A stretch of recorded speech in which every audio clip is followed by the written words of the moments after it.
Welcome back, and thank you for joining A Shark's Perspective. I am Kenneth Shark Kinney, your host and Chief Shark Officer. Let me tell you about two amazing sponsors who make this show possible. Let's talk first about Inbound. From marketing to sales and commerce to CX, Invoca's active conversation intelligence platform enables revenue teams to create better buying experiences, drive more leads, and increase revenue. Trusted by top brands like Dish Network, Mayo Clinic, Mutual Omaha, and ADT, the Invoca team is doing some amazing work in turning conversational data into automated action to enhance digital touchpoints and human interaction. Now, let's talk about Outbound. I hope that you'll take a look at Drips, the founders of conversational texting, where they use conversational AI to help you reach customers where they're most responsive, and that's on their phones. And working with major brands like 3 Day Blinds, Liberty Mutual, Credit Repair, and Gainsco, Drips is leading the way for some of the biggest brands in the world to improve engagement rates and outcomes for their prospects and customers. And now, back to the show. Is technical SEO dead? I mean, after all, we got so used to talking about title tags, keywords, and schema markups that we forgot about what the purpose of the user, the reader, your customer is. Seems like they would be just as important as making Google happy. But is there a way to really build authority, and not just through technical SEO efforts with developers, but through a purpose-driven approach that can be built for any brand's website? Dale Bertrand is the founder and president of Fire&Spark and an SEO specialist to Fortune 500 companies and venture-backed startups around the world. And on this episode, we'll discuss the idea of the end of technical SEO, the content and signals that resonate with your audience, a purpose-driven approach, influencers and authority link building, story-driven approaches, yelling fire and spark in a crowded theater, coffee for fire departments, citable content, making Google happy, the future of SEO, code versus no-code sites, the next Seth Godin Squarespace website, Boston's Matt and Ben, and a lot more. So let's tune into a fun conversation with a fiery Dale and a shark who is en fuego, and that's why they call me Señor Tiburon, on this episode of A Shark's Perspective. Dale, thank you so much for joining us today on A Shark's Perspective. Would you please tell us a little bit about your background, your career story to date? Yeah, so thank you for having me, Kenneth. But I'm going back, hopefully not too far. I to childbirth. Start there. I have a technical background, so I studied engineering in school, and AI in grad school. So immediately after college, I was a software guy. So I did software in a number of different tech startups. But then after that, around like 2008, I got into digital marketing. So I started out doing freelancing in digital marketing. And back then I was doing advertising, SEO, content, pretty much whatever somebody would hire me for. But quickly got into SEO and really landed on just specializing in SEO. I mean, I did have some background when I was in grad school because we were building a search engine in grad school. But of course, it made more sense for me to optimize for Google rather than compete with Google. But that's how I ended up where I am now. I mean, now I run Fire&Spark. We're an SEO agency, so we focus on SEO. That's what we do, nothing else. Love working with brands and challenger brands and new companies, all that. So I know a lot of what you talk about is sort of the end of what you refer to as technical SEO. Talk about why you believe that and how you're seeing what you call purpose-driven link building to accelerate SEO growth. What does that mean to you?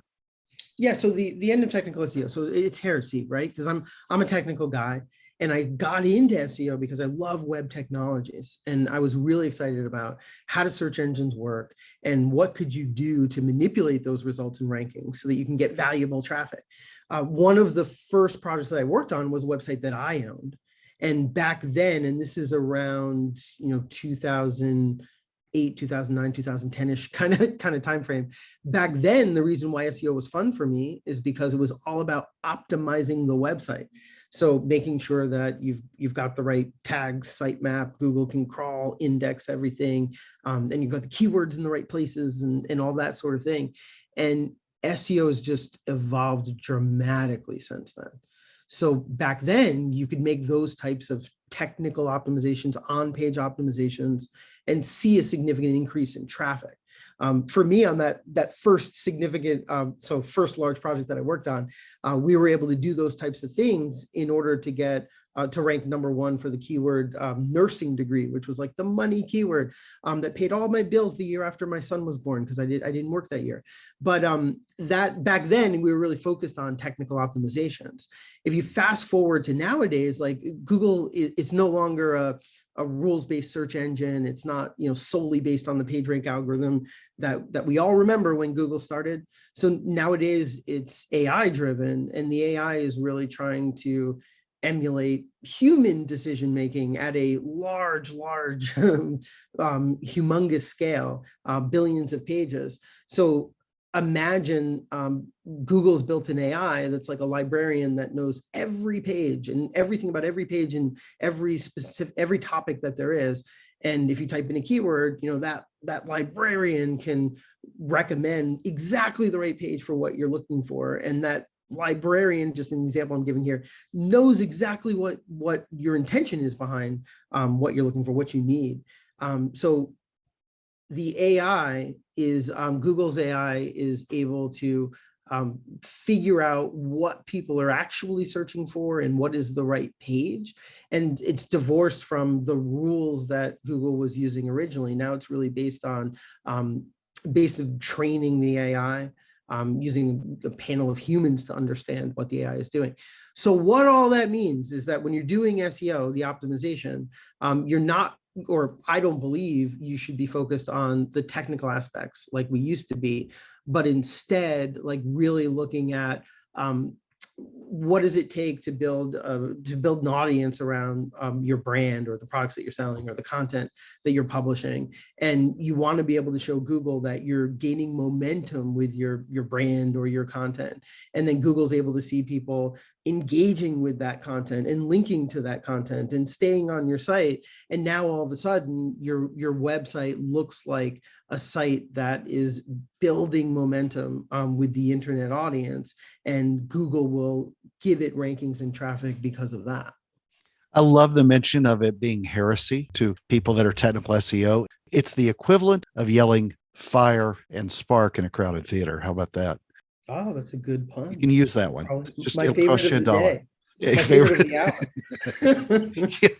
hour. Might narrow it down to a half hour.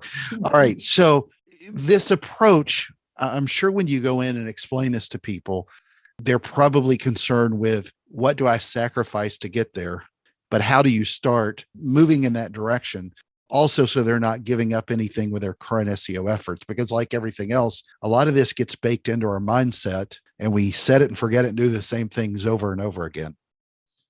Yeah, I mean, at the end of the day, if you want to rank well in a competitive market in Google, you have to have content that resonates with somebody.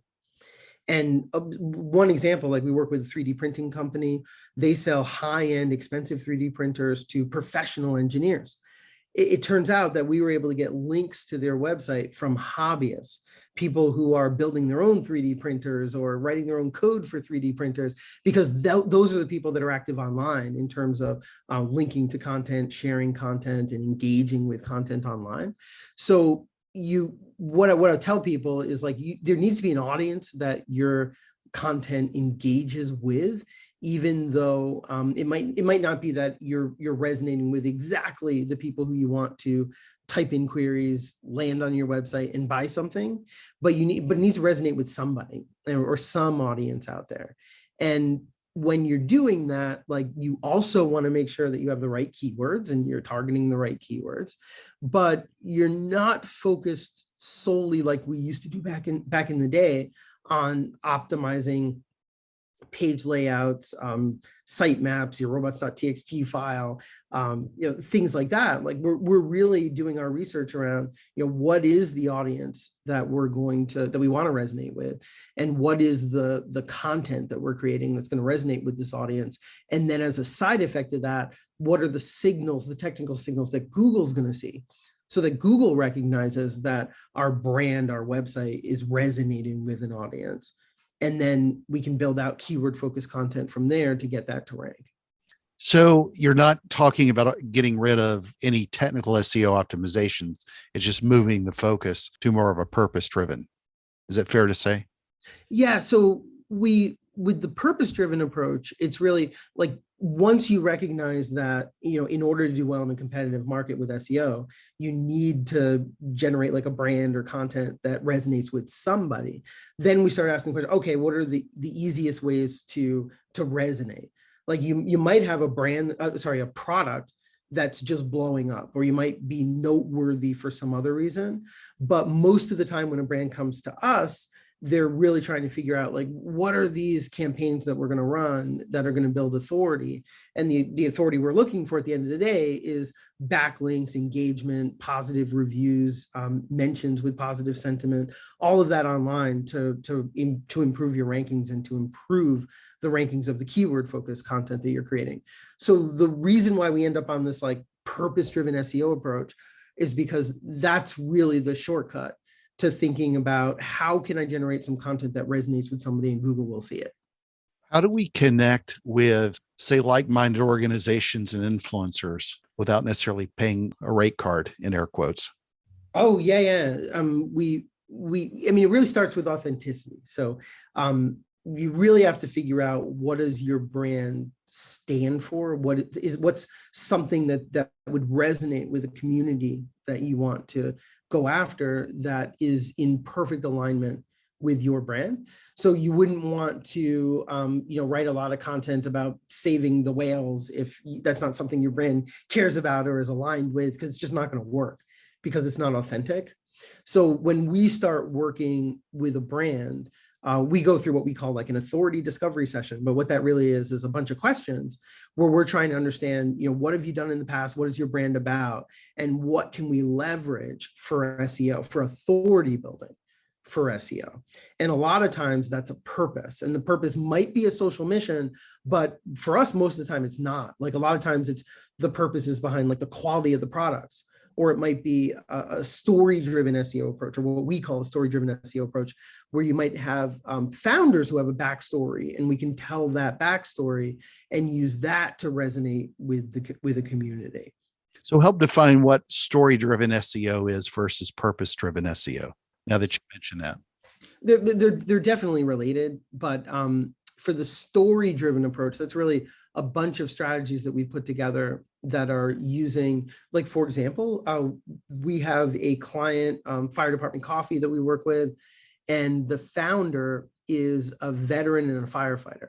So the stories we're able to tell around the founding of the company and why the company exists all revolve around these communities, around first responder communities, and also military and veteran communities. So we're able to tell a story about the brand that resonates in those areas. That just makes for some great content. And like I said before, that content generates links, engagement, all the stuff that Google's looking for to raise the authority of the website. But that's just one example of like a story-driven approach. Like, what is the story about the brand or the founders or the products that we can use to resonate for SEO? What channels did Fire Department Coffee use to build their brand story? So they did a lot with SEO. So that's creating content, getting it to rank, and then also link building content. But they also were huge on social media, where they had some funny videos and some other social media posts. And then they also did a bunch in terms of connecting with influencers in the space. So firefighters, there were a couple firefighters that had a big audience, and that was just perfect for them to get into that community. And then same thing with a couple of veterans influencers. So you mentioned citable content. What's the best way for a brand to go about creating citable content for link building? Yeah, this is something I talk about because it's another one of those shortcuts. So, back in the day, so I've done a lot of link building for a long time, but one of the many strategies that used to work is creating the best content on a subject. Like, it might be a guide on 3D printing. Like, if you're new to 3D printing, this is the guide. Nothing's going to look better or be more comprehensive than this guide. And then you do a lot of email outreach to get links. So nowadays, when you do that, you send those emails. The vast majority of people don't respond, as always, but even the ones that do respond are going to ask for money because they realized how valuable those links are. The way that we've gotten around it is, well, one of the ways is what I call citable content, which is you're looking for a cause that you can be opinionated on. An example is immigration issues. We have a client in the financial space we work with where we put together a campaign where we're interviewing immigrants in the US, and we're telling stories like the good and the bad in terms of their experience immigrating and living in the US. And what we're able to do is to reach out to advocacy groups. So these are groups that work on public policy or law firms. We had a bunch of law firms that we worked with. And the reason why we call it citable content is because these advocacy groups will point to or basically link to the interviews that we're creating because they're using them for their own advocacy. So they're not turning around to us and saying, oh, well, we'll link to it if you pay us, because their incentives are totally different. Like they're looking for content that kind of proves their point, so to speak. So if your brand is aligned with that type with that issue in particular, then that's a good strategy. But obviously that particular strategy isn't going to be right for most brands. But the key is to really figure out what issues are aligned with your brand that you can authentically talk about. Interviews are just an easy type of content to create, because you can talk to somebody, write an interview, and then do a bunch of promotion, as long as it's the citable content that you and I are talking about. So does purpose-driven SEO work more for B2C, B2B? Where do you see it executing the best, or is it all over the board? We've had good results with both. I'll just give you another example. There's a manufacturing company that we're working with, and they make these straps that bind wires together. So if you're an electrician, you need to bind those wires together so that everything's neat and pretty. And when they came to us, like the company's run by 2 engineers, and these guys are just like, they're manufacturers. They just care about the quality of their product and getting things done like efficiently. When we talked to them about their company, we realized that one of the founders is he volunteers at a trade school in town. And what we were able to do is put together an authority building campaign that we called Recruiting the Next Generation of Electricians. Because what he was excited about is that there are a bunch of jobs in the trades that young people don't know about. And these are good jobs that young people would be happy with if they knew how to get them and that they existed in the first place. So now when it comes to link building and building authority for his website, we're able to reach out to anybody that cares about career opportunities for young people or the trades. Like one area is like trade unions that would link to something like this. So we're able to get those links to the website, to a boring manufacturing company's website that normally be nearly impossible to get links to, and generate also some keyword targeted content for the keywords around these Velcro straps that we want to rank for, and really launch their SEO campaign. So from a technical perspective, then, what are you seeing today that makes Google the happiest? This continues to evolve, and I want to make certain that we do cover some of that and make certain that we avoid things that Google doesn't want us to do, and that continues to evolve. Yeah, I mean, it's really like 2 categories of things. Like one is the basics. Google can see your content. Like there are websites out there that have, they're broken in the sense that Google can't crawl, can't see the content on their site. That's rare, but that's like the first thing. Make sure that Google can actually see your content. Go into that further though. Explain what you mean by that. What I mean by that is people come to me because when I speak at conferences, I talk a lot about the end of technical SEO. Like that's not what you should be focused on if you want to double, triple your organic traffic. And then people come to me and they say, well, Dale, you're wrong. And the reason why you're wrong is because I worked on this website, carsforyouyouandyourmom.com, where like their website was broken. Like Google couldn't see their pages, and I fixed that. And now all of a sudden they're indexing, they're getting some traffic. So what do you mean technical SEO is dead? So yes, you need to be careful. It is rare, but if Google can't fetch your pages because your website is not accessible, then yeah, you're out of luck, and you need to hire a developer to fix that before you can do the type of SEO that I'm talking about. But that's why I always mention that, because it is true that there are a few websites out there that are just fundamentally broken and they need technical SEO help. So once you've fixed that problem and probably fired your current developer, because that should never happen, then we should talk about, do you want to continue down the path of focusing on technical issues that'll get you like a 10-20% bump, or do you want to double, triple your traffic, where you really need to be building out content that resonates, content that's keyword targeted, and generating authority through links and engagement and positive sentiment and all that good stuff. So the other part that I wanted to talk about is that the things that Google loves are really the signals that signal to Google that your brand is getting traction with an audience, or your audience that you're selling to, but it really could be, some other audience. But if you think about it, like if I were to launch a new brand or launch a new website, and I'm getting, we're getting links, we're getting traffic, that traffic is engaging with the website, staying there, we're getting mentions, we're getting reviews in Google, and other places. Like, that's the sort of thing that Google's looking to pick up on, that your brand is getting traction. So that's the way that I would think about it, because that's really what, if you think about it, like, there's so much competition for rankings that, Google needs to really understand, what brands are established, because that's what people expect to see in the rankings, and what brands are building momentum, because these are the challenger brands that Google wants to surface, because Google has reason to believe that you're going to like what you see, because Google has proof that these brands are building momentum and really resonating with an internet community. What will SEO, in your opinion, look like in the near to midterm, say from short term to 5 years out? What it's going to look like is that web developers will finally understand SEO.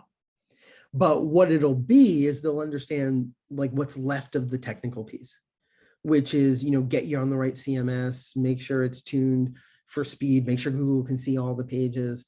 The sitemap is the right thing. Like, so you really are going to get that from your web developer. Right now, web developers don't exactly understand it, but as they get smarter and CMS is get better, you're going to just get that for free when your site is built, or, you build it on a CMS.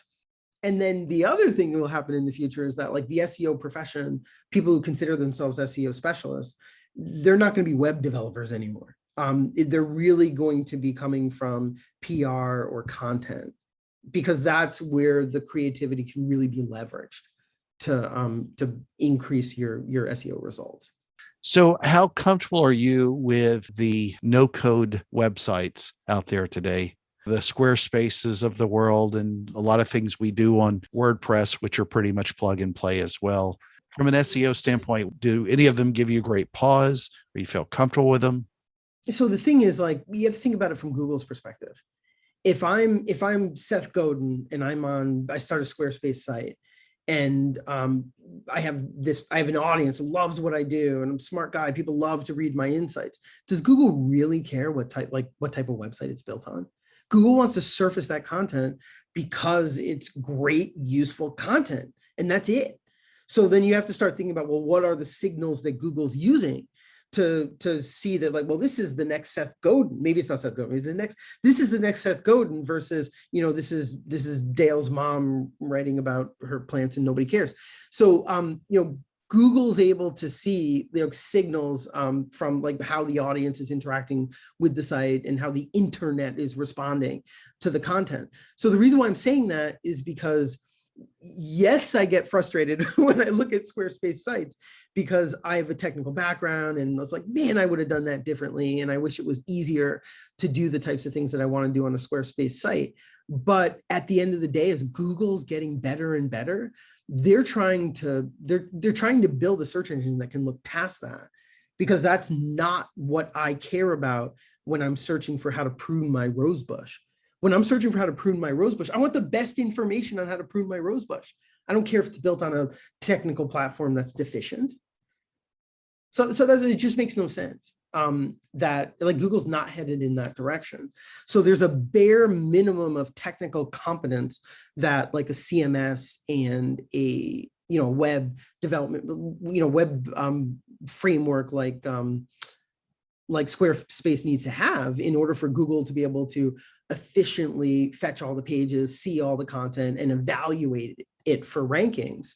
But beyond that, like, why would Google care? Because searchers don't care what platform it's on. Well, so Dale, as we get to know you a little bit better, I ask this question of everybody that's on a Shark's Perspective, which has the most optimized, perfect website on the planet, of course. Don't laugh. What is your favorite kind of shark and why? Well, I guess sand shark. I think they're called sand sharks. But the reason why I would say why is because the only one I've ever actually caught. But whatever those little ones are that you can easily catch on the beach and they kind of get in the way, because I was hoping to get something more tasty. Yeah, definitely throw them back in. Well, Dale, it's a special time of the show. Are you ready for the 5 most interesting and important questions that you're going to be asked today? Oh, absolutely. All right. Number 1, we spoke about Fire Department coffee, good brand. So the question is dark roast or medium roast? Definitely the dark roast, because I'm not a coffee drinker. Ooh. But when I do, like, that's what I would go for. Yeah. All right. Number 2, Google goes away one day. Which is your preferred search engine? That we forget about, Microsoft, Bing, or Yahoo? Okay, so we're eliminating Microsoft. Let's say that Google goes away one day, disappears, wins the lottery, moves to Tahiti. You're left with which one of these 2 is your favorite? Microsoft, Bing, or Yahoo from a search engine standpoint? Just for sentimental reasons, definitely Yahoo, because I think I've used Yahoo since day one of Yahoo. That's a good Seth Godin reference. I've spent a lot of time on Yahoo. Yeah. All right. So you're a Bostonian, and we're going to talk about famous Bostonian actors and ambassadors for the city. Matt Damon or Ben Affleck? I can't tell the difference, so I would say Matt Damon, because you said his name first. Yeah. I'm not a movie until my wife can tell the difference, so I'll ask her and get back to you. I love it. Yeah. All right. Number 4. This is a very Fire and Spark kind of question, because it's 12 degrees in the winter in Boston all the time. Real wood or gas logs? Definitely real wood. The gas logs just don't smell like real wood. Thank you. All right. Number 5, and the most important question that you're going to be asked today is biscuits or cornbread? 100% cornbread, because I make the world's best cornbread. Very good. Very seldom does anybody say that they make this when I ask that question. So fantastic answer. All right. So Dale, where can people find out more about you, about Fire and Spark, your SEO knowledge, your thoughts in the industry, and more? Yeah, check out fireandspark.com. So we have a newsletter that goes out that has insights in it. And then we also have our blog, and we publish there. And if anybody's interested in reaching out to me directly, I mean, I'm Dale at fireandspark.com. So absolutely, I'm always happy to talk SEO. I would do this for fun if I wasn't paid. So feel free to send me any questions. Fantastic. Dale, thank you so much for being with us today on A Shark's Perspective. All right. Well, thank you for having me. It was a fun conversation, Kenneth.